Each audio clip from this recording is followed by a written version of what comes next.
My husband grabbed the microphone at our 25th anniversary party. The whole family watched. Let's be honest, he laughed. I made the money. She just changed diapers. She is lucky I kept her. The hotel owner, a billionaire who had been watching from the shadows, stepped onto the stage. He snatched the mic from my husband and said, "She isn't lucky. She is the one who got away. I've been waiting 25 years for you to make a mistake like this. I'm glad to have you here. Follow my story until the end and comment the city you're watching from so I can see how far my story has reached." I should have known something was wrong the moment I saw Easton adjusting his tie in that particular way. The same way he did before important business presentations. 25 years of marriage teaches you to read the signs even when you wish you couldn't.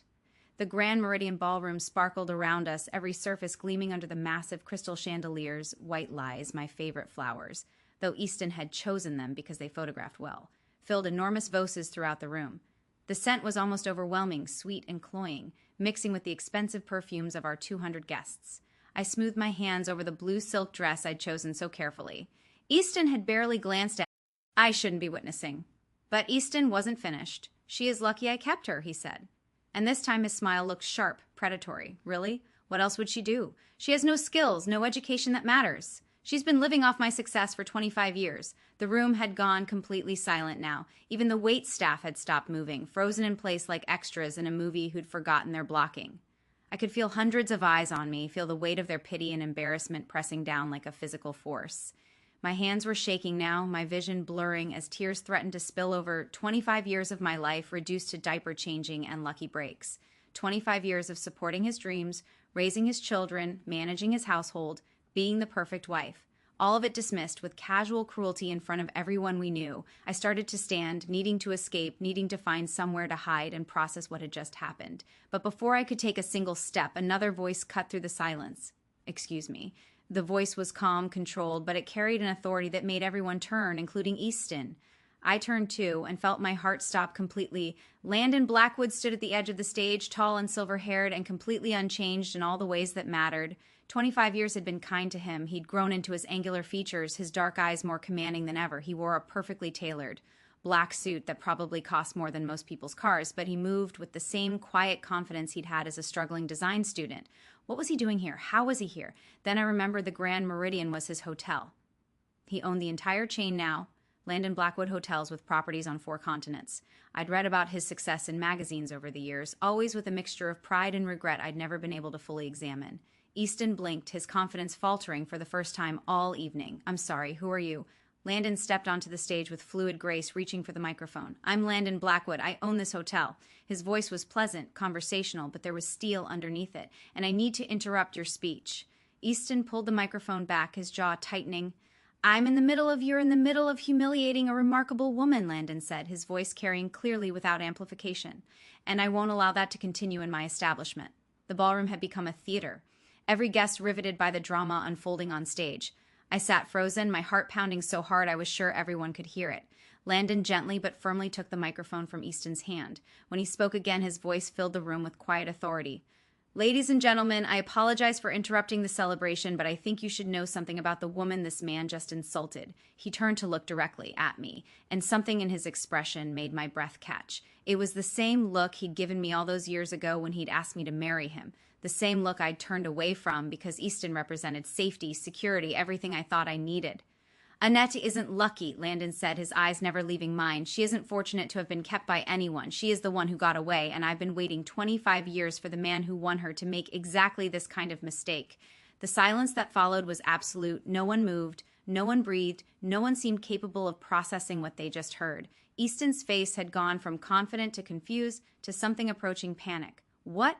What are you talking about? Who are you to her?" Landon finally looked away from me, turning to face my husband with an expression I couldn't quite read. "I'm the man who loved her first. The man who would have spent every day of the last 25 years making sure she knew X. Exactly how extraordinary she is." The microphone fell from Easton's limp fingers, hitting the stage with a sharp screech of feedback that made half the room WCCs. But I barely heard it over the roaring in my ears. The way my entire world had just shifted on its axis. Landon loved me first. Did he still? "Antoinette?" Landon said, stepping to the edge of the stage, extending his hand toward me. "Would you like to get some air? I think we have a lot to talk about." I looked at his outstretched hand, then at Easton's stricken face, then at the sea of shocked expressions surrounding us. 200 people waiting to see what I would do, waiting to see if I would take the hand being offered to me or stay seated in the chair where I'd just been publicly humiliated. For the first time in 25 years, the choice was entirely mine. I stood up, my legs somehow steady, despite the earthquake happening inside my chest. I walked toward the stage, toward Landon's waiting hand, toward a future I couldn't even begin to imagine. Behind me, I heard Easton's voice, small and panicked. "Antoinette, don't you dare walk away from me." But I was already walking, and for the first time in decades, I wasn't looking back. The cool night air hit my face like a benediction as Landon led me through the hotel's private entrance, away from the stairs and whispers that had followed us out of the ballroom. My hand was still in his, and I couldn't bring myself to let go. It felt like an anchor in a storm I hadn't even realized was brewing. We walked in silence through the hotel's elegant corridors until he stopped at a set of glass doors that opened onto a private terrace overlooking the city. The lights of downtown stretched out below us, and for the first time in hours I could breathe properly. "Are you all right?" Landon asked softly, finally releasing my hand. I almost laughed at the absurdity of the question. Was I all right? My husband had just humiliated me in front of 200 people, and the man I'd chosen not to marry 25 years ago had just declared his love for me in the same breath. All right seemed like a foreign concept. "I don't know," I said honestly, wrapping my arms around myself. The evening was warm, but I felt cold down to my bones. "I don't know anything anymore." Landon shrugged out of his jacket and draped it over my shoulders without asking. It smelled like expensive cologne and something else, something that brought back a flood of memories I'd been suppressing for decades. "You were studying industrial design," he said quietly, and I startled at the unexpected direction of his thoughts. "At Northwestern, you were the most talented student in our program." My throat tightened. Nobody had mentioned my design work in years, not since I'd packed away my portfolio and easel to become Mrs. Easton Crawford, full-time wife and mother. That was a long time ago, I managed. Not so long that I've forgotten the lamp design you created for Professor Williams' class, the one with the curved glass base that caught light from 3 different angles. Landon's voice was warm with remembered admiration. He said it was the most innovative piece he'd seen in 15 years of teaching. I closed my eyes, remembering I'd been so proud of that lamp, so excited about the possibilities it represented. I'd had plans, sketches for an entire line of lighting fixtures that would revolutionize residential design. I was going to change the way people thought about illumination in their homes. Instead, I'd gotten pregnant with Michael and married Easton, and those sketches had ended up in a box in our attic, forgotten like so many other dreams. "Why are you here, Landon?" I asked, needing to redirect the conversation before the memories became too painful. "I mean, I know you own the hotel, but tonight, why tonight?" He was quiet for a long moment, looking out over the city. When he finally spoke, his voice was careful, measured. "I've been keeping track of you, Antoinette." Not in a stalking way, he added quickly, seeing my expression. "But you were the love of my life. When someone matters that much to you, you don't just forget they exist, the love of his life." The words sent a shock through my system that I wasn't prepared for. "I knew about the anniversary party," he continued. "I knew Easton had booked the ballroom. I told myself I wouldn't interfere, it wouldn't your life, but then I heard him practicing his speech this afternoon." My stomach dropped. "You heard?" He was in the presidential suite, going over his remarks with his assistant. "The walls aren't as soundproof as guests think they are." Landon's jaw tightened. "He was laughing about it, Antoinette, about how he was going to put you in your place in front of everyone, about how you'd gotten too comfortable lately, needed to be reminded of your position in the marriage." The words hit me like physical blows. Easton had planned it, had scripted my humiliation, rehearsed it, anticipated my reaction like a business presentation. 25 years of marriage, and he'd reduced our relationship to a power play. "I couldn't let it happen," Landon said simply. "I couldn't stand there and watch him destroy you without fighting back." Fighting back? When was the last time anyone had fought for me? When was the last time I'd fought for myself? The answer came with brutal clarity. Never. I'd never fought for anything I wanted. I'd always chosen the safe path, the expected path, the path of least resistance, like choosing Easton over Landon. The memory hit me with sudden, devastating force. I was 21 again, standing in my tiny apartment near campus, staring at 2 very different proposals. Literally, both men had proposed to me within a week of each other. Landon had been passionate, romantic, down on one knee in the campus sculpture garden with a ring he'd designed himself. A simple band with a small diamond surrounded by tiny pieces of colored glass, arranged like a sunburst. He'd been broke, surviving on instant noodles and student loans, but his eyes had burned with certainty when he told me he loved me. I don't have much to offer you right now, he'd said, his voice shaking with emotion, but I'll spend every day of my life making sure you never regret saying yes. Easton's proposal had come 3 days later in an expensive restaurant downtown. His ring was a traditional solitaire, 2 carats flawless. He talked about security, about the life he could provide, about my future being safe with him. He'd had a plan, a 5-year timeline for his career advancement, a projected income chart, a list of neighborhoods where we'd look for houses. I'd chosen the plan. I'd chosen security over passion, certainty over possibility. I'd convinced myself it was the mature decision, the smart decision. I'd been such a fool. Do you remember the project we worked on together? Landon asked suddenly. Senior year, the integrated living space design. Of course, I remembered we'd spent 3 months developing a revolutionary concept for multifunctional furniture that could transform small spaces, modular pieces that served multiple purposes, a complete rethinking of how people lived in urban environments. It had been brilliant, innovative, ahead of its time. Professor Chen said it was graduate-level work, I whispered. It was better than graduate-level work. It was market-ready. We could have patented it, started a company. Landon turned to face me fully. But you dropped out of the program to marry Easton, the guilt I'd carried for 25 years, pressed down on me like a physical weight. I'd abandoned our project, left Landon to complete it alone. He'd gotten full credit, but we both knew it had been a collaboration. I'm sorry, I said, the words feeling inadequate. I'm so sorry, Landon. I was young and scared. And don't apologize, he said firmly. I didn't bring it up to make you feel guilty. I brought it up because 6 months after you left, Easton start at a furniture company. Crawford Designs, his first product line was remarkably similar to our project. The world seemed to tilt sideways. What are you saying? I'm saying your husband built his fortune on stolen ideas, Antoinette. Ideas you helped create. The memory came flooding back. Easton asking me about my classwork, showing interest in my projects for the first time since we'd started dating. I'd been so flattered by his attention, so eager to share my passion with him that I'd shown him everything. Every sketch, every prototype, every innovative concept I'd developed.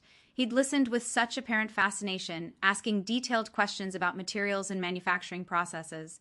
I thought he was trying to understand my world, trying to connect with the part of me he'd never shown much interest in before. Instead, he'd been stealing it. The modular coffee table that launched his company, Landon continued quietly. The one that could be reconfigured into a dining table and storage unit. That was your design, wasn't it? It was. I'd sketched it during a late-night study session, frustrated by the limitations of my tiny apartment. Easton had found the sketch on my kitchen counter and studied it for nearly an hour, asking me to explain every detail. He said he wanted to understand my work, I whispered, my voice breaking. He said he was proud of my creativity. He was proud enough to claim it as his own. The betrayal hit me in waves. It wasn't just the humiliation in the ballroom tonight. It was 25 years of lies, 25 years of building a life on stolen dreams, 25 years of watching my husband take credit for my innovations while dismissing me as nothing more than a housewife. Every major breakthrough Crawford Designs has had, I said slowly, pieces clicking into place with horrible clarity. The expandable shelving system, the convertible workspace furniture, the eco-friendly material innovations. I helped develop all of those. I gave him the ideas, helped him work through the problems, and then he made you feel like you were lucky to be included in his success. Landon finished. Made you feel like your contributions were insignificant. I thought about all the times I'd tried to talk to Easton about design, about my ideas for improving his products or developing new ones. He'd listen with that patronizing smile, pat my hand, and tell me I didn't understand the business side of things. He'd made me feel stupid for having opinions about an industry I'd once dreamed of revolutionizing. Why didn't you say something? I asked. All these years, why didn't you tell me? Landon was quiet for a long moment. Because you chose him, he said simply. Because you seemed happy, and I didn't want to be the bitter ex who couldn't let go. Because I thought, I hope that maybe he really did love you enough to deserve you. And now his smile was sad but determined. Now I know better. Tonight proved that he never understood what he had. He never saw you the way I saw you, the way I still see you, the way he still saw me. Present tense, after 25 years of silence, after building an empire while I disappeared into domestic invisibility, he still saw me as the woman I'd been, the woman I'd forgotten I could be. What am I supposed to do with this information, Landon? I have children, a life, responsibilities. You have choices, he said gently. Maybe for the first time in 25 years you have real choices. Choices. The word felt foreign, dangerous. I'd spent so long following the path laid out for me that I'd forgotten there could be other paths. The offer I made in there, Landon continued, about us talking about the future. I meant it, Antoinette. I've built something real over the past 25 years. I have resources, connections, opportunities. I could help you reclaim what's yours. My marriage. Your marriage ended tonight, he said, not unkindly, but with absolute certainty. The moment Easton humiliated you in front of 200 people. The moment he reduced 25 years of partnership to diaper changing and charity, your marriage ended. The only question now is what comes next. What comes next? Another foreign concept. For 25 years, I'd known what came next. Another day of supporting Easton's dreams while burying my own. Another day of being grateful for scraps of attention from my own family. Another day of diminishing myself to make others comfortable. I need time, I said finally. I need to think. Landon reached into his jacket pocket and pulled out a business card. Take all the time you need, but when you're ready to remember who you really are, call me. I took the card, my fingers brushing his in the exchange. The touch sent electricity through me, a reminder of feelings I'd spent 25 years suppressing. The woman who designed that lamp, he said softly. The woman who could see possibilities where others saw limitations. She's still in there, Antoinette. She's been waiting for someone to believe in her again. Believe in her. In me? When was the last time anyone, including myself, had believed in me? As Landon walked away, leaving me alone with the city lights and the weight of 25 years of revelations, I realized something that terrified and exhilarated me in equal measure. I wanted to remember who I really was. I wanted to find that woman again, even if it meant destroying everything I thought I knew about my life. The question was whether I had the courage to try. I didn't go home that night. I couldn't face Easton, couldn't stomach the thought of walking into our perfectly appointed house in Westfield Manor and pretending that everything was normal. Instead, I drove aimlessly through the city until I found myself parked outside the old Northwestern campus, staring at the building where I'd once believed I could change the world. My phone had been buzzing incessantly since I'd left the hotel. Easton, the children, even some of the guests from the party, probably calling to satisfy their curiosity about the drama they'd witnessed. I turned it off an hour ago, needing the silence to think. Landon's business card sat on my dashboard, catching the street light like a small beacon. I'd picked it up and put it down a dozen times, my finger hovering over his number. What would I even say? Thank you for destroying my marriage. Thank you for revealing that my entire adult life had been built on theft and lies. Thank you for reminding me who I used to be. When my phone finally rang at 7:00 in the morning, I almost didn't answer, but the caller ID showed Sarah's name, and something in me couldn't ignore my daughter, even now. Mom. Sarah's voice was small, uncertain. Where are you? Dad's been calling everyone, and Michael's freaking out, and What happened last night? I closed my eyes, feeling the weight of 23 years of motherhood pressing down on me. How could I explain this to my children? How could I tell them that their father had built their comfortable life on stolen dreams? That their mother had been complicit in her own erasure? I'm okay, sweetheart, I said finally. I just needed some time to think. But that man, the one who said those things about you and Dad, who was he? The one who said those things, not the one who humiliated me. Landon was the one Sarah was questioning. Even now, even after witnessing Easton's cruelty, she was more concerned about the stranger who defended me than the father who torn me down. I'd raised them to see me as less than. I'd raised them to accept their father's version of reality where I was lucky to be included, grateful to be kept. The realization was devastating. Someone I knew a long time ago, I said carefully, before I married your father. Silence stretched between us, then quietly, Are you coming home? Home? The word felt foreign now, charged with implications I wasn't ready to examine. Was that massive house in Westfield really home, or was it just another beautiful peak rise and I'd helped build around myself? I don't know yet, I admitted. Sarah was quiet for a long moment. Dad's really upset. He's been drinking since last night, and he keeps saying he's going to ruin that man's business. He called some lawyers and Uncle Richard, and she trailed off, probably realizing she was sharing information I might not want to hear. Uncle Richard, Easton's brother, the one with connections in every industry that mattered. Of course, Easton would call in reinforcements. He'd never been one to accept defeat gracefully, and last night had been the first time in 25 years that someone had publicly challenged his narrative. Sarah, I said gently, I need you to understand something. Whatever happens between your father and me, it has nothing to do with you and Michael. You're both adults now, and this is between us.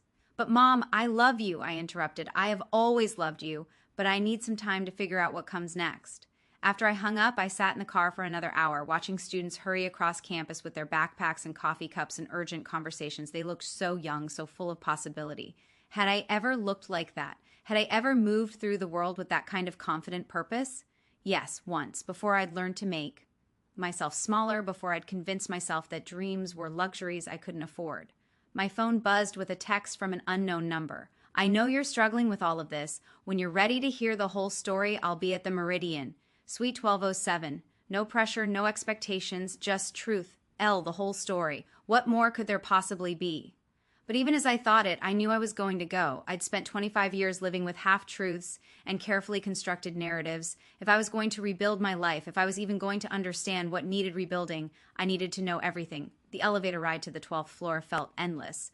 I had changed clothes at a department store, trading my evening gown for simple jeans and a sweater, but I still felt exposed, vulnerable. What was I doing? What was I hoping to accomplish? Landon answered the door before I could knock, as if he'd been waiting by the window. He looked different in daylight, more human somehow. The silver in his hair was more pronounced, and there were lines around his eyes that spoke of years of hard work and responsibility. But his smile was the same, warm, genuine, touched with something that might have been relief. "Thank you for coming," he said simply, stepping aside to let me in. The suite was elegant, but not ostentatious, decorated in warm neutrals with floor-to-ceiling windows overlooking the city. A pot of coffee sat on the table along with pastries from what I recognized as the hotel's signature bakery.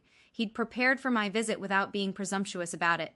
"I wasn't sure you would," he continued, gesturing for me to sit wherever I was comfortable. "I chose the chair by the window, needing the light and the view to ground me. I almost didn't. This is complicated. It doesn't have to be." Landon sat across from me, leaving plenty of space between us. "I'm not trying to complicate your life, Antoinette. I'm trying to simplify it by telling me my marriage was built on stolen ideas. By declaring your feelings in front of 200 people, that's simplifying." He had the grace to look embarrassed. The declaration wasn't planned. "Seeing him humiliate you like that, I lost my temper. It wasn't my finest moment. But you meant it, what you said about waiting 25 years. It wasn't really a question, but he answered anyway. Every word, the honesty in his voice sent a shock through me. After years of Easton's calculated responses, his careful management of every conversation, Landon's directness was almost overwhelming. "Why?" I asked. "You could have had anyone. You built an empire. You're successful, powerful. Why hold on to feelings for someone who rejects?" "Ted you?" Landon was quiet for a long moment, looking out at the city. When he spoke, his voice was soft but certain. "Do you remember the night before you accepted Easton's proposal? We were in your apartment working on the lighting project. You'd been struggling with the power distribution problem for weeks," I remembered. I'd been frustrated to the point of tears, convinced that my design was fundamentally flawed. "You were about to give up," Landon continued. "You said it was impossible, that you weren't smart enough to solve it, and then you had that moment of inspiration, the cascade design that would distribute power through multiple pathways. Do you remember what you said when it finally worked?" I did remember. I'd been so excited, so proud of the breakthrough. I said it felt like flying. "You said it felt like flying," he repeated. And I realized that I wanted to spend the rest of my life watching you have those moments. I wanted to be there every time you figured out something impossible, every time you created something beautiful. I wanted to build a life around your dreams taking flight. The memory was so vivid I could almost smell the coffee we'd been drinking, could almost feel the excitement that had coursed through me when the design finally came together. It had been one of the last times I'd felt that way, truly alive, truly myself. "But you chose safety instead," Landon said. Not accusingly, but with deep sadness, and I understood why. "Easton offered you security, certainty. I was offering you I was offering you a leap of faith. I was scared," I whispered. "I was 21 and terrified of making the wrong choice." "I know, and I've spent 25 years wondering if I could have made it easier for you, if I could have offered you more security, more certainty, if I could have convinced you that taking the leap was worth it. You never tried to contact me. After I got engaged, you just disappeared." Landon's smile was rueful. "I went to Europe.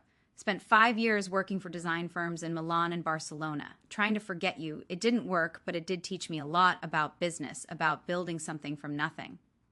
When I came back to the States, I was determined to create the kind of success that would have made you proud to choose me.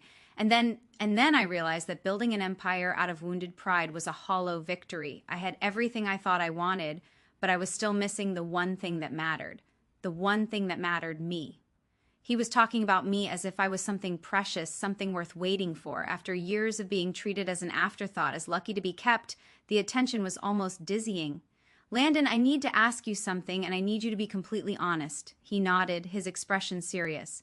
"Last night when you said Easton built his business on our ideas, how much of his success actually came from my work?" Landon hesitated, and I knew the answer was going to be worse than I'd imagined. "All of it," he said finally. "Every breakthrough product Crawford Designs has launched in the past 25 years originated from concepts you developed, either from our college work or from ideas you shared with him during your marriage.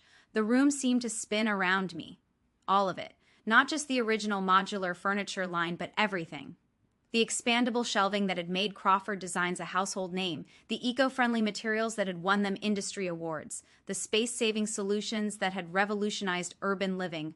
All mine, all stolen. How do you know that? I asked, my voice barely above a whisper. Because I've been watching Crawford Designs for 25 years, waiting to see if Easton would ever create something original. He never did.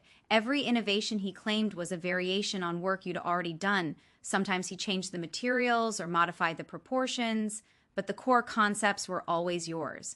But how could you possibly know? Because I kept copies of everything we worked on together, every sketch, every prototype, every brainstorming session. I told myself it was for professional reference, but really I couldn't let go of the last pieces of you I had. He stood and walked to a sleek briefcase by the window, withdrawing a thick portfolio. When he set it on the coffee table between us, my breath caught. It was my old sketch pad from senior year, the one I thought was lost in the chaos of moving out of my dorm. The leather cover was worn soft with age, but I recognized every scuff and stain. "You kept this?" I whispered, reaching out to touch the familiar surface.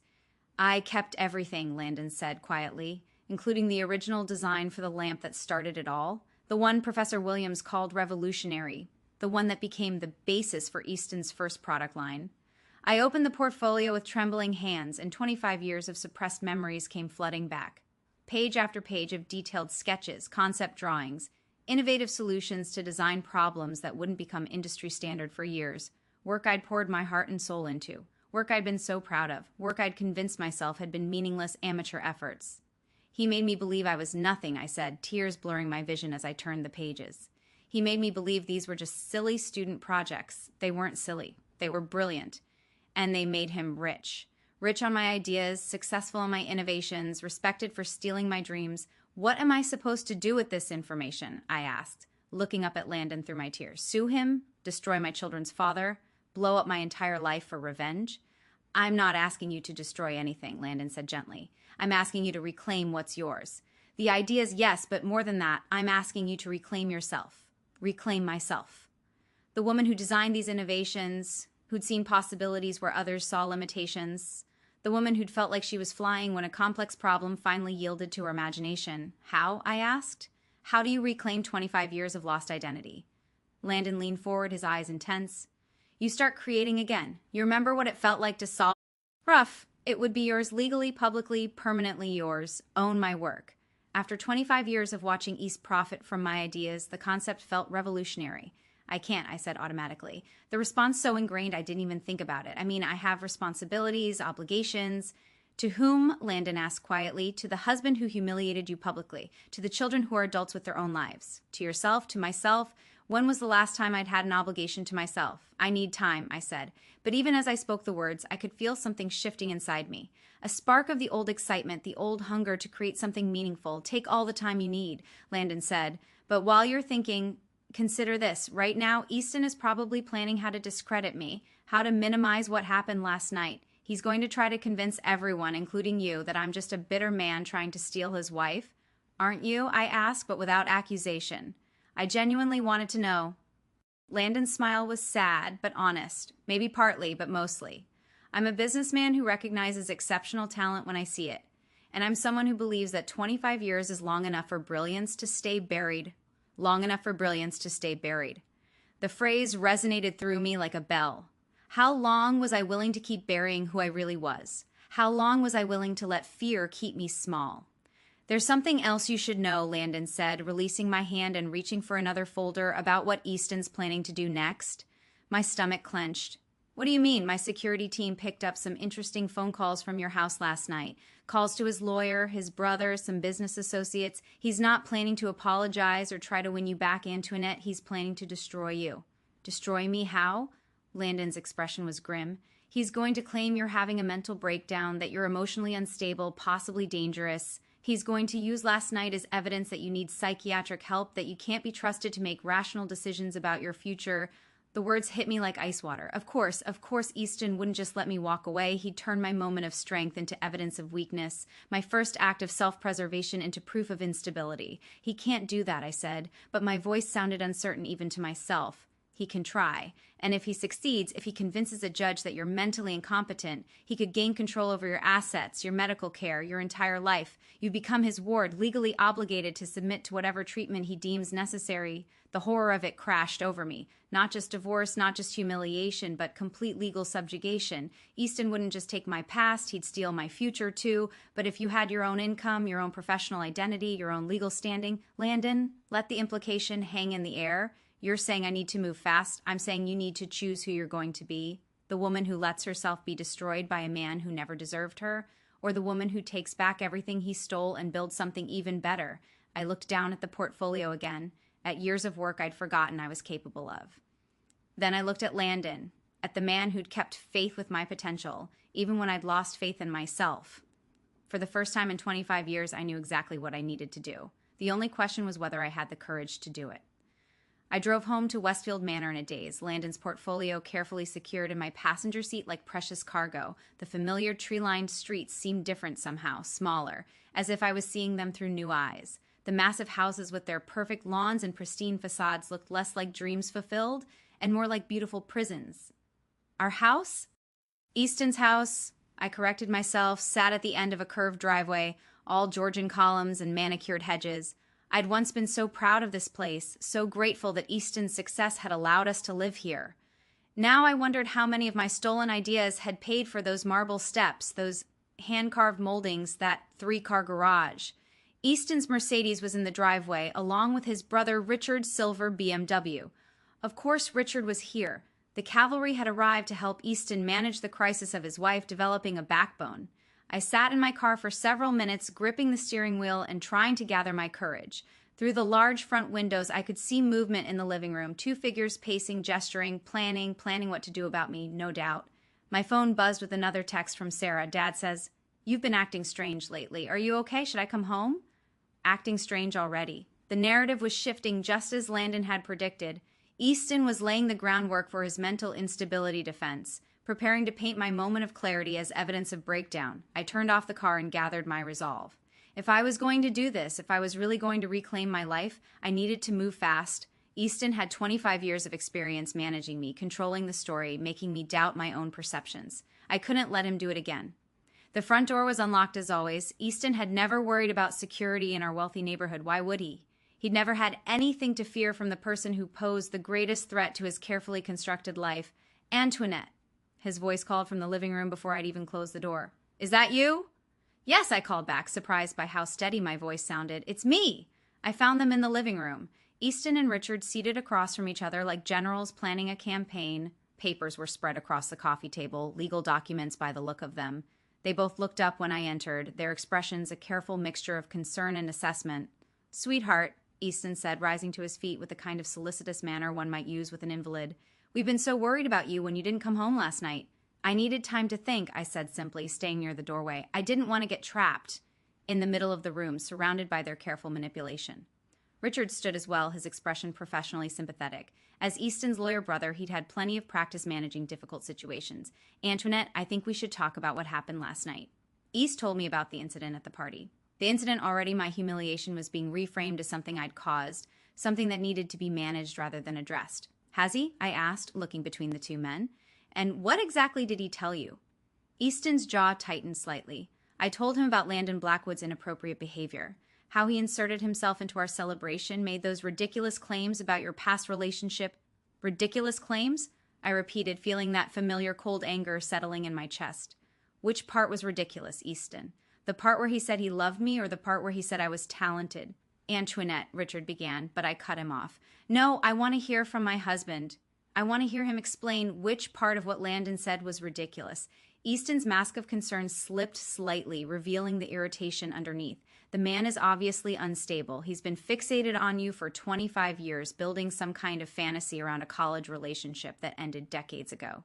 "A fantasy," I said slowly. "So when he said I was a talented designer, that was fantasy. You took a few art classes," Easton said dismissively. "It's hardly the foundation for a career." A few art classes. I felt the sting of his casual dismissal, but this time it was accompanied by something else. Clarity. For the first time, I could see exactly what he was doing, how he minimized my accomplishments to maintain his own superiority.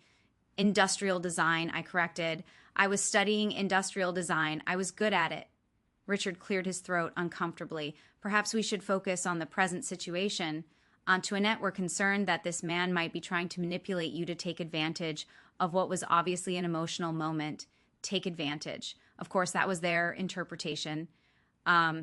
It couldn't be that someone genuinely valued me, genuinely saw potential in me. It had to be manipulation, exploitation. He offered me a job, I said quietly. The silence that followed was deafening. Easton's face went through several expressions: surprise, disbelief, anger, before settling on condescending amusement. A job? He laughed, and the sound was sharp, cutting. Sweetheart, you haven't worked in 25 years. What kind of job could you possibly be qualified for? There it was, the casual cruelty that had become so familiar I'd stopped noticing it. The automatic assumption that I was useless, unemployable, dependent on his charity for survival. A design position, I said, my voice gaining strength. A partnership actually in sustainable hospitality design. Richard and Easton exchanged a look. One of those male glances that said clearly what they thought about my intelligence, my judgment, my ability to assess reality. Antoinette Richard said gently, I think you need to consider the possibility that this man is not being entirely honest with you. Men like Blackwood don't offer partnerships to people without extensive professional experience. Men like Blackwood, successful men, men who built real empires, who made real decisions, unlike women like me who just changed diapers and got lucky. Unless, Easton added, his voice taking on a nastier edge, he's not really interested in your design skills. The implication hung in the air like a toxic cloud. Of course. That was what they'd assume. That any interest in me had to be sexual, predatory, inappropriate. The idea that I might have actual value, actual talent worth investing in was apparently too far-fetched to consider. You think he offered me a partnership because he wants to sleep with me? I asked, my voice dangerously quiet. I think, Easton said carefully, that you're emotionally vulnerable right now and that men like Blackwood are experts at exploiting that vulnerability. Exploiting vulnerability. Everything about this conversation was about my weakness, my susceptibility, my inability to think clearly or protect myself. They weren't discussing my humiliation at the party, Easton's public cruelty, or the problems in our marriage. They were focused entirely on managing the threat I apparently posed to their carefully ordered world. What would you like me to do? I asked, curious to hear their plan.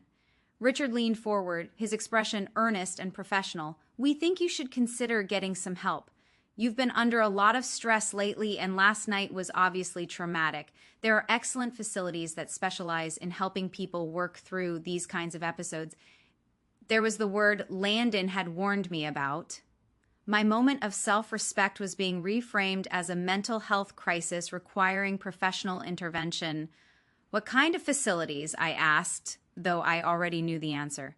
Residential treatment centers, Richard said smoothly. Places where you could get the support you need to work through whatever you're going through, away from external pressures and influences that might be confusing you, away from Landon, away from anyone who might remind me that I had options, that I deserved better, that I was worth more than Easton's version of charity. How long would this treatment last? I asked. Easton and Richard exchanged another look. As long as necessary, Easton said, until you're feeling more like yourself again. More like myself. The irony was breathtaking. They wanted to send me away until I was willing to be the diminished version of myself they were comfortable with. Until I stopped remembering that I used to have dreams, used to have talent, used to believe I could fly. And if I refuse? The silence stretched uncomfortably. Finally, Richard spoke. Antoinette, if you're not capable of making rational decisions about your own well-being, then the people who love you have to step in. There it was, the threat Landon had predicted. Delivered with lawyerly precision, submit to treatment voluntarily, or they'd have me declared incompetent and force me into it. I looked around the living room at the expensive furniture I'd helped choose, the artwork we'd collected together, the family photos that documented 25 years of carefully curated happiness. None of it felt like mine anymore. It all felt like props in someone else's life, someone else's story. I need to get a few things from upstairs, I said finally. Of course, Easton said, his relief evident. He thought I was surrendering, accepting their assessment of my mental state. Take your time. We can discuss the details when you're ready. I walked upstairs slowly, my mind racing. They were giving me rope, expecting me to hang myself with compliance. Instead, I was going to use it to climb out of the hole they'd spent 25 years digging for me. In our bedroom, Easton's bedroom, really, since I'd never been allowed to decorate it the way I wanted. I pulled out a small suitcase and began packing carefully, not too much, nothing that would suggest I wasn't coming back. Just enough to survive for a few days while I figured out my next move. At the bottom of my jewelry box, hidden beneath layers of rarely worn accessories, I found my original Northwestern student ID. The photo showed a young woman with bright eyes and confident posture, someone who believed she could change the world through good design, someone who'd never learned to make herself smaller. I tucked the ID into my purse along with Landon's business card and my old portfolio. Then I sat at the small writing desk by the window and composed 2 letters. The first was for my children, Michael and Sarah. By the time you read this, I'll have made a choice that might be difficult for you to understand. Your father will probably tell you that I'm having some kind of breakdown, that I need help. I want you to know that I've never been thinking more clearly. I'm not abandoning you. I'm not choosing someone else over our family. I'm choosing myself for the first time in 25 years. I'm choosing to remember who I was before I learned to disappear. I love you both more than words can express, but I can't keep living as half a person, and I can't keep pretending that diminishing myself is the same thing as keeping our family together. I hope someday you'll understand. I hope someday you'll be proud of me for finding the courage to fly again. All my love, Mom. The second letter was shorter, addressed to Easton. I accept your job offer. When you're ready to discuss the terms of our partnership, you know how to reach me. But that letter wasn't for East. It was for Landon. I sealed both letters, left the first on my pillow, and tucked the second into my purse. Then I picked up my suitcase, took one last look around the room that had never really felt like mine, and walked downstairs. Easton and Richard were still in the living room, their legal documents spread across the coffee table like battle plans. All set? Easton asked, looking up with that patronizing smile I'd once found comforting. Yes, I said. I think I am. I walked to the front door, my heart pounding so hard I was sure they could hear it. Any second now, one of them would ask where I was going, would notice that I was carrying a suitcase instead of just being my purse. But they didn't. They were so certain of my compliance, so confident in their assessment of my limitations, that it never occurred to them that I might have my own plan. Annette, Easton called as I reached for the door handle. I turned, expecting to be caught, expecting to have to fight my way out. Drive carefully, he said, and call us when you get to the facility. We want to know you've arrived safely. I nodded, not trusting my voice. Then I walked out the front door of the house I'd called home for 25 years, got into my car, and drove away from everything I'd ever known. I didn't look back. For the first time in my adult life, I didn't look back. The drive to the Meridian Hotel felt like flying. When I knocked on the door of Suite 1207, Landon answered immediately as if he'd been waiting by the window again. His expression shifted from hope to concern when he saw my suitcase. "Are you all right?" he asked, stepping aside to let me in. I set down my suitcase and reached into my purse, pulling out the letter I'd written. "I accept your job offer," I said, handing it to him. "When can I start?" Landon read the letter, his expression shifting to something that might have been wonder. "Are you sure about this? Once we move forward, there's no going back. Easton will fight this with everything he has." "I know," I said, "but I'm tired of being afraid. I'm tired of being small. I'm tired of pretending that I'm grateful to be kept when I should have been building something of my own all along." Landon smiled, not the careful, professional smile he'd worn during our business discussions, but something warm and real and full of possibilities. In that case, he said, "Welcome to Blackwood Design Partners. I think we're going to build something extraordinary together." Something extraordinary. After 25 years of being told I was ordinary at best, the words felt like a promise and a challenge rolled into one. 3 weeks after I walked out of Easton's carefully controlled world, I was sitting in the bright modern office space that Landon had secured for Blackwood Design Partners. Sunlight streamed through floor-to-ceiling windows, illuminating the drafting tables and computer workstations that would soon house our revolutionary approach to sustainable hospitality design.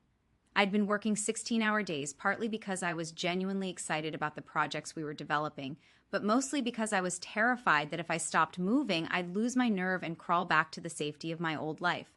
The transformation had been swift and stunning. In just 3 weeks, I designed a modular hotel room system that could reduce construction costs by 30% while increasing energy efficiency by nearly half. The prototype had hotel executives flying in from around the world to see what we were creating. But success, I was learning, came with a price. My phone had been ringing constantly since the first industry article about Blackwood Design Partners had been published. Not with congratulations or business inquiries, but with increasingly frantic calls from East. I'd stopped answering after the first few conversations made it clear that he wasn't interested in reconciliation. He was focused entirely on damage control. This morning's voicemail had been particularly venomous. You think you can just walk away and play businesswoman? You think that man actually cares about your pathetic little sketches? I built everything you're trying to destroy, Antoinette, everything, and I'm not going to let you take it away. I was reviewing the latest designs for our Singapore project when Sarah knocked on my office door. I looked up, surprised to see her. We'd spoken on the phone several times since I'd left, but she'd never visited my new workplace. Mom, she stood uncertainly in the doorway, looking younger than her 20 years. Do you have a minute? Of course, sweetheart. Come in. I gestured to the comfortable chairs by the window, clearing away the architectural drawings that covered every surface. Sarah sat down carefully, her designer purse clutched in her lap like a shield. She was dressed in the kind of expensive casual wear that screamed private college student clothes that Easton's stolen success had purchased. "I've been talking to Dad," she began, and I felt my stomach clench. "He's really worried about you, about this whole situation." "I'm sure he is," I said carefully. "What exactly has he told you?" Sarah shifted uncomfortably. "He says you're having some kind of midlife crisis, that this man Landon is taking advantage of you, that you're going to lose everything you've worked for, everything I'd worked for." The irony was breathtaking. "And what do you think?" "I don't know what to think," Sarah said, her voice small. "This place is amazing, and you seem different, happier. But Dad says you're making a huge mistake, that you're destroying our family for some fantasy, our family." I studied my daughter's face, seeing echoes of my own features mixed with Easton's stronger jawline. "Sarah, do you remember much about me from when you were little?" She frowned. "What do you mean? Do you remember me ever working, ever having interests outside of taking care of you and your brother? You volunteered at our schools, you organized charity events, you managed the household. But do you remember me ever creating anything, ever pursuing my own dreams?" Sarah was quiet for a long moment. "No," she said finally. "But that's what mothers do, right? They sacrifice for their families." Sacrifice for their families. There was a lesson I taught her without meaning to, that women existed to serve others, that our own dreams were luxuries we couldn't afford. "Sarah, I need to tell you something about your father's business, about how Crawford Designs really started." Over the next hour, I showed her everything, the original portfolio Landon had preserved, the timeline of Easton's innovations compared to my college work, the undeniable evidence that Crawford Designs had been built on stolen ideas. Sarah went through several emotional stages as the truth sank in. Disbelief, anger, confusion, and finally a kind of numb acceptance. "All of it? Ours?" she asked, her voice barely above a whisper. "Everything he built came from your work." "Not everything," I said gently. "Your father is a talented businessman, a skilled marketer. He knew how to take good ideas and turn them into successful products. But the ideas themselves, yes, they were mine." Sarah stared at the sketches spread across my desk, her face pale. "Why didn't you ever say anything? Why didn't you fight for credit?" "Because I believed him when he said I was lucky to be included. Because I thought supporting his success was more important than claiming my own. Because I was young and scared, and I'd been taught that good wives don't compete with their husbands. But now you're competing with him," Sarah said, and there was something in her voice I couldn't quite identify. "Now I'm finally being myself," I corrected. "For the first time in 25 years, I'm using my talents for my own benefit instead of someone else's." Sarah was quiet for several minutes, studying the designs with new understanding. "These are really yours, all of them. Every sketch, every concept, every innovation that made your father's fortune." I paused, choosing my words carefully. "Sarah, I need you to understand something. I'm not trying to hurt your father, and I'm not trying to destroy your security, but I can't keep living as half a person just to preserve everyone else's comfort." "What about us?" Sarah asked, and now I could hear the fear underneath her composure. "What about me and Michael? If you're right about this, if Dad's business really is based on stolen ideas, what happens to our future?" It was a fair question, and one I'd been grappling with since I'd made my choice. "I don't know," I admitted, "but I do know that building your future on lies is no foundation. At all." Before Sarah could respond, my phone rang. Landon's name appeared on the caller ID, and I could see from his expression through the glass wall of his office that something was wrong. "Excuse me," I told Sarah, then answered the call. "What is it?" "Antoinette, you need to come to my office immediately. We have a problem." I found Landon pacing behind his desk, his usual composed demeanor replaced by something approaching agitation. Sarah had followed me, hovering in the doorway uncertainly. What's wrong? I asked. Landon gestured to his computer screen, which displayed what looked like a legal document. Easton filed an injunction this morning. He's claiming that all the design work you've done for Blackwood Partners is stolen intellectual property. Property that belongs to Crawford Designs. My blood turned to ice. He can't do that. Those designs are completely original. He's claiming they're derivative of work you did during your marriage, which under California law would make them community property. He's arguing that since you were unemployed and he was your sole source of financial support, any intellectual property you developed during the marriage belongs to both of you, but that's insane. I never worked on these specific projects during our marriage. It doesn't matter, Landon said grimly. He doesn't have to prove the designs are identical. He just has to demonstrate that they're based on techniques and concepts you developed while married to him. And given that your original portfolio clearly shows the foundation for everything you're doing now, the implications hit me like a physical blow. Easton wasn't just trying to hurt me, he was trying to steal my work again. Even now, even after everything, he was attempting to claim ownership of my creativity. There's more, Landon continued. He's also filed for an emergency restraining order, claiming you're mentally unstable and that I'm manipulating you into making decisions that are harmful to your well-being and your family's financial security. Sarah gasped from the doorway. I'd forgotten she was there, forgotten that she was witnessing her parents' marriage implode in real time. What does that mean? I asked, though I was afraid I already knew. It means that until the court hearing next week, you're legally prohibited from making any business decisions or entering into any new contracts. It also means that if the judge rules in his favor, you could be forced to return all compensation you've received from Blackwood Partners and undergo psychiatric evaluation. The room seemed to spin around me. In one brilliant legal maneuver, Easton had managed to paint me as both a thief and a madwoman. If he succeeded, I'd lose everything. My newfound career, my financial independence, possibly even my freedom. Mom, Sarah said softly from the doorway, and I turned to look at her. Is this why you left? Because you knew he would do something like this.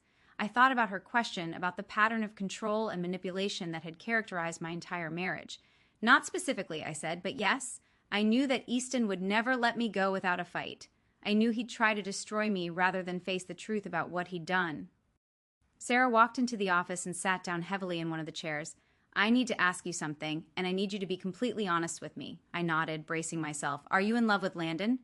The question caught me off guard, not because it was inappropriate, but because I hadn't allowed myself to examine it carefully. I don't know, I said finally. I know that he sees me as a person worth respecting, worth investing in. I know that he makes me feel capable and valuable in ways I'd forgotten were possible. Whether that's love or just gratitude, I honestly can't tell anymore.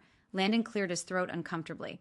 Perhaps I should give you two some privacy. No, Sarah said firmly. You should hear this too. She turned. To face me fully, Mom, I've been watching Dad for the past 3 weeks since you left. He's been drinking more, staying up all night, making phone calls, obsessing over ways to get back at you and Landon. He's not acting like a man who's lost the love of his life. He's acting like someone who's lost control of his property. The observation was so perceptive, so mature, that I felt a surge of pride, even in the middle of my crisis. What are you saying? I'm saying that maybe it's time someone in our family chose truth over comfort. Sarah's voice was steadier now, more certain. Maybe it's time someone stood up to Dad instead of just enabling his behavior. I stared at my daughter, seeing her clearly for perhaps the first time in years. She wasn't just the spoiled college student I thought she was. She was a young woman capable of making hard choices, of seeing uncomfortable truths. Sarah, if I fight this, if I refuse to back down, things are going to get very ugly very quickly. Your father has resources, connections, legal expertise. He's going to make this as public and as painful as possible. I know, Sarah said simply, but Mom, I've seen your work over the past hour. I've seen what you're creating here. It's extraordinary. It's the kind of innovation that could change entire industries. Are you really going to let Dad steal that too? Let Dad steal that too. The phrase hit me like a revelation. This wasn't just about my current projects or my partnership with Landon. This was about whether I was going to spend the rest of my life letting Easton claim ownership of my creativity, my intelligence, my very identity. I looked at Landon, who had been watching this conversation with something that might have been amazement. What are our chances if we fight this? Honestly, it depends on the judge, on how well Easton's lawyers present their case, on whether we can demonstrate that your current work is substantially different from your original designs. He paused. But, Antoinette, even if we lose in court, even if you have to walk away from this partnership, you'll have proven something important, which is that you're not the helpless, dependent woman he's been telling everyone you are. That you're capable of building something significant on your own, that you're worth fighting for, even if you have to do the fighting yourself, worth fighting for. After 25 years of accepting whatever scraps of respect Easton was willing to offer, the concept felt revolutionary. I thought about the young woman in those college sketches, the one who'd believed she could change the world through good design. I thought about the mother I wanted Sarah to become. Strong, independent, unafraid to claim her own worth. I thought about the woman I'd glimpsed in the mirror this morning, confident and purposeful in a way I hadn't been since I was 21. Then we fight, I said, my voice steady and sure. We fight with everything we have. Sarah smiled, the first genuine smile I'd seen from her in years. Good. And Mom, for what it's worth, I think you're going to win. As I looked at my daughter and my business partner at the innovative designs covering every surface of our bright office, I realized something that filled me with quiet joy. I'd already won. Regardless of what happened in court, regardless of Easton's threats and manipulations, I'd already reclaimed the most important thing of all. The courthouse on that Tuesday morning looked like any other municipal building. Graystone, imposing columns, the kind of architecture designed to remind ordinary people that they were entering a place of serious business. But as I walked up those steps with Landon beside me, I felt anything but ordinary. I was wearing a navy blue suit I'd bought specifically for this hearing, the first professional clothing I'd purchased in 25 years. My hair was pulled back in a sleek chignon, and I carried a leather briefcase that contained not just legal documents, but every PI. EC of evidence that proved who I really was. Easton was already there when we entered the courtroom, flanked by his team of expensive lawyers. Richard sat behind him along with several business associates whose presence was clearly meant to demonstrate the serious financial interests at stake. They all looked supremely confident, like men who had never doubted their right to win. Easton caught my eye and smiled. That same patronizing smile I'd endured for 25 years, it was meant to remind me that I was out of my league, that I should be grateful he was willing to take me back after my little rebellion. Instead, it reminded me of everything I was fighting against. Judge Patricia Holloway was a woman in her early 60s with sharp eyes and graying hair pulled back in a non-nonsense style. She reviewed the preliminary documents with the kind of focused attention that suggested she wasn't easily impressed by legal theatrics. This is an unusual case, she said, looking up from her papers. We have a request for an injunction claiming theft of intellectual property combined with allegations of mental incapacity. Mr. Crawford, you're claiming that your wife's current business activities constitute theft of marital assets. Easton's lead attorney, a sleek man named Harrison Weber, stood to address the court. Yes, Your Honor, Mrs. Crawford has taken proprietary design concepts developed during the course of her 25-year marriage and used them to benefit a competing business enterprise. Under California community property law, those concepts belong equally to both spouses, and you're also claiming that Mrs.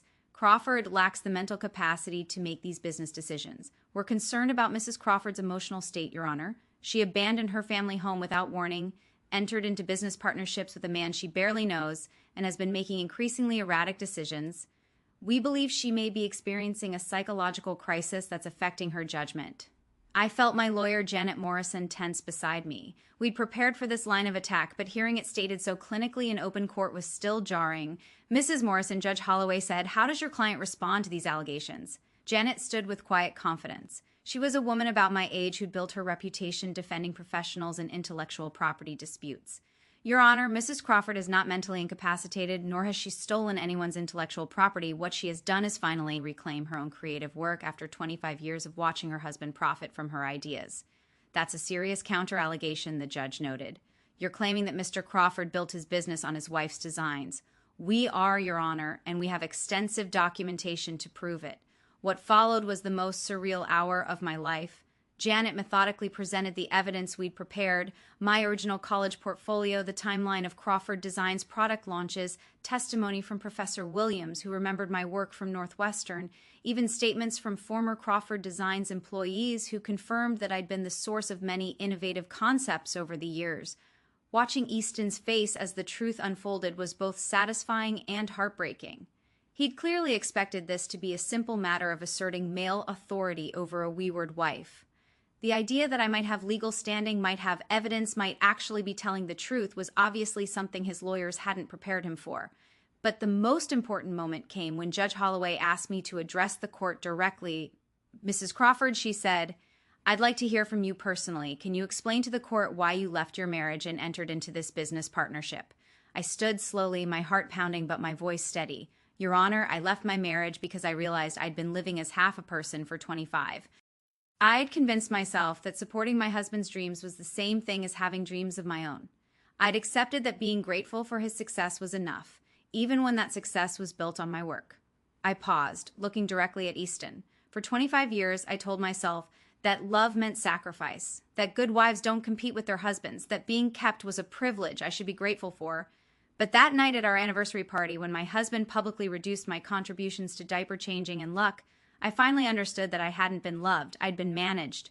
Easton's lawyer started to object, but Judge Holloway waved him off. Continue, Mrs. Crawford. The business partnership I entered into with Mr. Blackwood isn't built on stolen ideas, Your Honor. It's built on the ideas I never got to develop because I was too busy supporting someone else's career. It's built on concepts I created after I left my marriage, using skills I'd forgotten I had. And yes, those skills were developed during my marriage, but they were developed by me. They're mine. I reached into my briefcase and pulled out a folder containing my most recent designs, the modular hotel system that was revolutionizing sustainable hospitality design. These are the designs Mr. Crawford claims belong to him, I said, handing the folder to the judge. They were created 3 weeks ago in my new office using software I taught myself and concepts I developed independently. They bear no resemblance to anything in my original college work or anything Crawford Designs has ever produced. They are entirely my own creation. Judge Holloway examined the designs carefully, comparing them to the earlier work we'd submitted as evidence. After several minutes, she looked up. Mr. Weber, can you point to any specific similarities between these current designs and the work your client claims ownership of? Easton's lawyer shuffled through his papers, clearly struggling. The techniques are similar, Your Honor.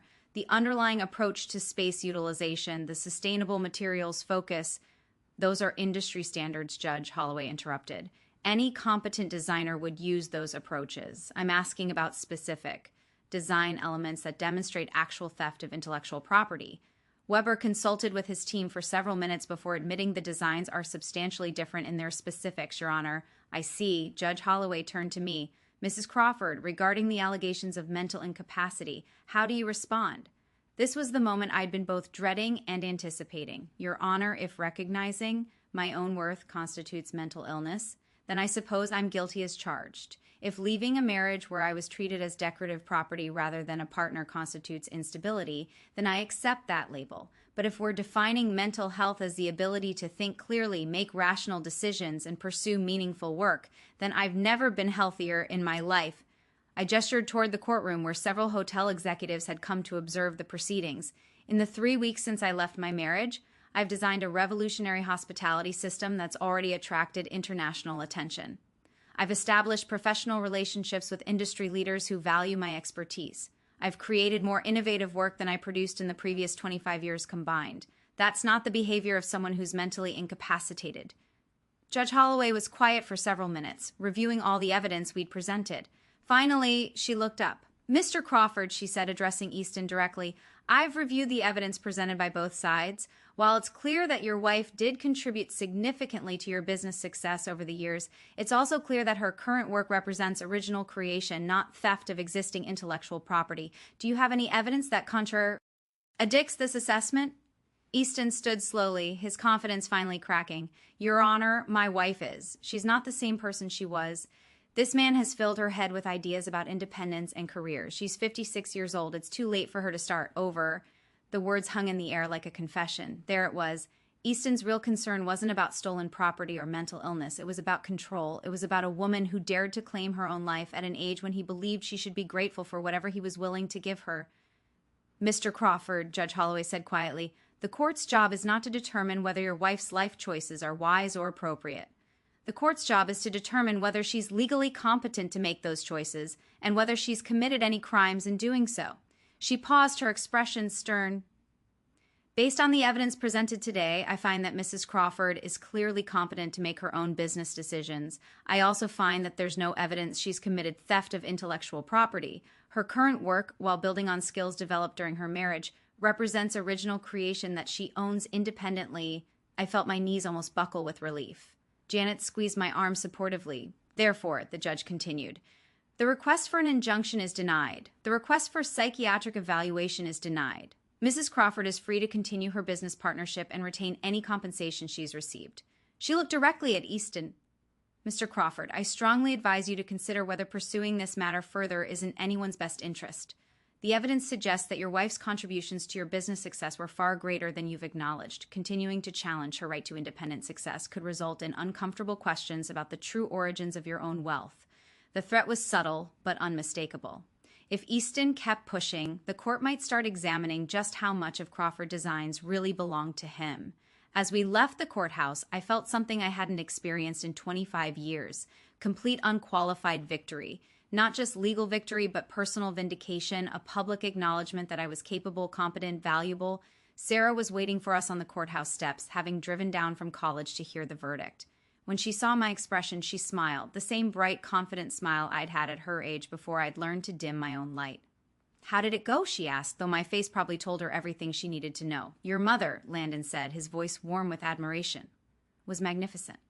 Later that evening, I stood on the balcony of my new apartment overlooking downtown, a glass of champagne in my hand, and the lights of the city spread out below me like scattered stars. It was a modest place compared to the mansion in Westfield Manor, but it was mine. Every piece of furniture, every decoration, every choice reflected my taste rather than someone else's vision of who I should be. My phone had been ringing all afternoon with congratulations from colleagues, interview requests from industry publications, and business proposals from hotels around the world who'd heard about our innovative approach to sustainable design. The woman who'd once been dismissed as unemployable was now being courted by Fortune 500 companies, but the call that meant the most had come from Michael, my son, who'd been silent through most of the divorce proceedings. Mom, he'd said, his voice quiet but certain, I owe you an apology. I've been talking to Sarah about everything that happened, about Dad's business and your work. And I'm sorry. I'm sorry I didn't see it sooner. I'm sorry I didn't stand up for you. You don't need to apologize. I told him, you were raised to see me a certain way. We all were. But I should have looked closer. I should have asked Questio. S, you're brilliant, Mom. You always were. I guess I never thought about where Dad's ideas really came from. Now, standing on my balcony, I thought about the young woman who designed that revolutionary lamp in college, who'd believed she could change the world through good design. She'd been buried for 25 years under layers of compromise and diminished expectations, but she'd never really died. She'd just been waiting. The door behind me opened, and Landon stepped onto the balcony carrying his own glass of champagne. We'd maintained strictly professional boundaries during the legal proceedings, but now, with the court case behind us and our partnership secure, we could finally acknowledge what had been building between us. Penny, for your thoughts, he said, moving to stand beside me at the railing. I was thinking about time. I said about how 25 years seemed like such a long time to wait, but now it feels like preparation. Like everything I went through was teaching me to value what I have now. And what do you have now? I looked at him. This man who'd kept faith with my potential even when I'd lost faith in myself. Then out at the city where I was building something entirely my own, everything, I said simply. I have everything. Landon reached for my hand, and I didn't pull away. His touch was warm, solid, real. Not the desperate grasping of someone trying to possess me, but the gentle connection of someone who valued who I was. Now, I'm curious about you who listened to my story. What would you do if you were in my place? Have you ever been through something similar? Comment below. And meanwhile, I'm leaving on the final screen 2 other stories that are channel favorites, and they will definitely surprise you. Thank you for watching. Until